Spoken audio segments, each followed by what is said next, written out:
نحمدہ و نصلی علی رسولہ الکریم اما بعد بسم اللہ الرحمن الرحیم۔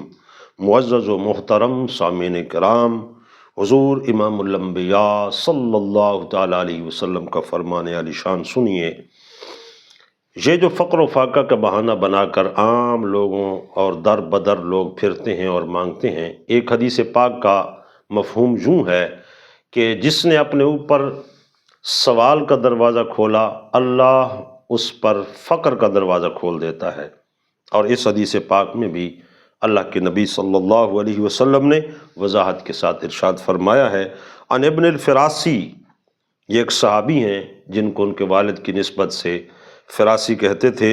ان الفراسیہ قال قلت لرسول اللہ صلی اللہ علیہ وسلم، فراسی رضی اللہ تعالیٰ عنہ فرماتے ہیں کہ میں نے اللہ کے نبی صلی اللہ علیہ وسلم کی بارگاہ میں عرض کیا، اسأل یا رسول اللہ، میں سوال کرنا چاہتا ہوں، کچھ مانگنا چاہتا ہوں لوگوں سے، تو اس کی اجازت طلب کرتے ہوئے انہوں نے یوں عرض کیا۔ فقال النبی صلی اللہ تعالیٰ علیہ وسلم، تو رسول کریم صلی اللہ علیہ وسلم نے ارشاد فرمایا، لا وَإِن كُنْتَ لَا بُدَّ فَسَلِ الصَّالِحِينَ، فرمایا کہ ہرگز نہیں، سوال کی اجازت کسی صورت میں نہیں ہے۔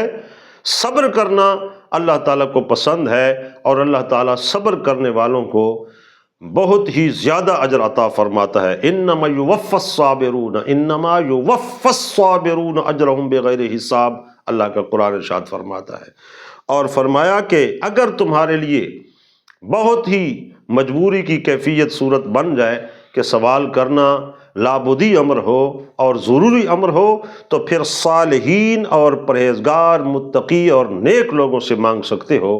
تو اس سے ایک بات تو یہ ثابت ہوتی ہے کہ نیک اور صالحین سے تبرکات کی صورت میں کچھ لینا، یا دعا کی صورت میں، یا اس کے علاوہ ان سے کچھ اور لینا، خیر خیرات، یہ بھی حدیث پاک کا لفظ اس پہ دلالت کرتا ہے۔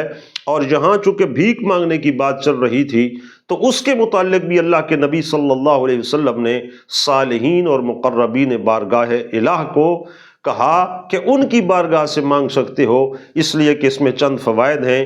ایک تو ان کا رزق حلال کا ہے، تو جو ان سے ملے گا وہ برکت والا ہوگا، اور دوسرا یہ کہ آپ کو عطا کرنے پر نہ تو وہ احسان جتلائیں گے، نہ ہی آپ کو ملامت کریں گے، بلکہ اللہ کا دیا ہوا مال وہ تو لٹانا پسند کرتے ہیں۔ تو اس لیے اللہ کے نبی صلی اللہ علیہ وسلم نے فرمایا کہ اگر ضروری ہو تو صالحین سے مانگو، عام در بدر پھرنا اور لوگوں سے مانگنا یہ قطعاً جائز نہیں ہے، نہیں ہے، نہیں ہے۔